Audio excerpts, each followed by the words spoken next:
ఆంధ్రప్రదేశ్ రెండు తెలుగు రాష్ట్రాల్లో ఇప్పుడు గతంలో ఉమ్మడి ఆంధ్రప్రదేశ్లో ఎన్ఎస్వై యూత్ కాంగ్రెస్ నాయకునిగా ప్రజల మధ్యలో ఉంటూ పార్టీకి సేవ చేస్తూ ఒకవైపు మంత్రిగా ప్రజలకు సేవ చేస్తూ 2 సార్లు పిసిసి ప్రెసిడెంట్గా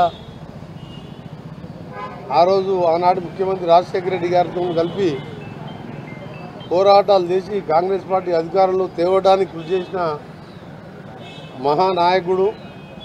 బడుగు బలహీన వర్గాల ఆశాజ్యోతే కాదు, అన్ని వర్గాల ప్రజలకు నాలాంటి వారికి ఎన్ఎస్వై యూత్ కాంగ్రెస్లో ఉన్నప్పుడు ప్రోత్సాహాన్ని ఇచ్చి నాలాంటి ఎంతోమందిని ఎమ్మెల్యేలు ఎంపీలు కావడానికి అందరికి కూడా మాకు ఆశీర్వదించి మేము ఈ స్థాయిలో ఉన్నామంటే అందుకు ముఖ్య కారణం అందులో ఒకరు డి శ్రీనివాస్ గారు. మధ్యలో కొద్ది కాలం వేరే పార్టీకి పోయినా మళ్ళా కాంగ్రెస్ పార్టీలోకి రావడం. ఆయన కాంగ్రెస్ అంటేనే ప్రాణం. కానీ కొన్ని పరిస్థితుల కారణంగా పార్టీ మారినా ఎప్పుడు కూడా కాంగ్రెస్ పార్టీని దూషించలేదు. సోనియా గాంధీకి అత్యంత ప్రీతిపాత్రుడు, రాహుల్ గాంధీ గారు అందరూ కూడా లైక్ చేసిన నాయకుడు. నిజంగా మాకైతే ఇలా చాలా మా కుటుంబ పెద్దను పోగొట్టుకున్నట్టు అనిపిస్తుంది.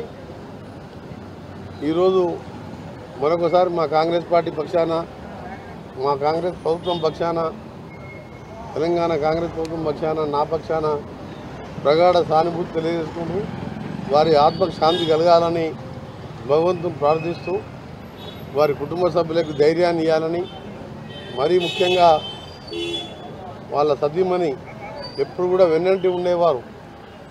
ఇద్దరికి ఎన్నోసార్లు మేము సన్మానం కూడా చేయడం జరిగింది.